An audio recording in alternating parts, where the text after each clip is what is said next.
आहो तू हे जे झाड़ू मारत रहो जे तार लइका डूबे गइल। अरे वो काहे डूबे जाई रे? अब हमका जनता तहार लइका ह काहे खातिर डूबे गइल? बे ससुरा कहां रे? हौ का हो दे गंगा जी में चलो ना। चल तो जल्दी अरे कौन सोजा गइल रे? हौ का हो ई सोजा गइल है चलो ना चल जल्दी जल्दी चलो। कहाँ जा तरह लो दौड़ल हो? जा तन जा हिनके लइका डूबत हो करे के बचावे जाता नहीं जा। इनकर लइका काहे डूबत रे मरते? ई ससुरा लइका जिए ना दी है सजिनी के भर त पटीदार मुआइबे कइले सब बुढ़ाए के उम्र में अभी लगले सब मुआवे। हौ का हो दे झंडा के सामने डूबत देखो देखो देखो। रे हितवा शैतान रुक रे काहे डूबे जाता रे रे रुक रे। अब हेने का होता रो जाओ तू लोग घरे तार लोग लइका से बढ़ के धने बनू हमारा गाड़ी घोड़ा के जरूरत नहीं जालो हम जाता डूबे। अरे हितवा शैतान तोरा गाड़ी ना मिली त जाके डूबबे रे होई पैसा तक नहीं नु रे।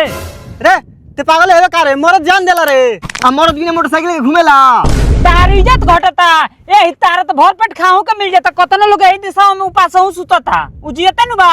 लोग तो हम नहीं जानत हमारा मोटरसाइकिल चाहिए तो हम जाते नहीं बूढ़ा हट। ए तू मरदा नु हम तारा ढेर तेजी बता कमा किन ले चल घर। एगो लोग के लइका बने से कि डीएम सीएम बन के नाम रोशन करते रे सही हित बने कि मोबाइल बाइक खाती जाके आत्महत्या करत रे। तारा धइला से ना होई हम घर जेम तो झर खा के मर जेम देख लियो किना राती खनी। हां हित तू तो एबारा मरिए जीव हम दोसरा के मजदूरी क के पल्ले पोसले बनी अब जवान हो गइल बड़ा तो तू तो मरे खातिर रेडी बाड़ा। हमारा घर में तो एगो साइकिलो नहीं खे होई त किनाई नु चल दुनो आदमी बाहर चल जाओ कमा के किनल जाई। लार जा कबा द्वार पर गाड़ी बड़ी से नोकने के बेच ओई से किनाई।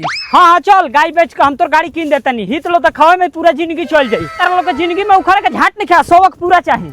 हां हां उहे कहतिया लिहाल बे काका कि चिनोई के जान जे लइका के खेलावा ना।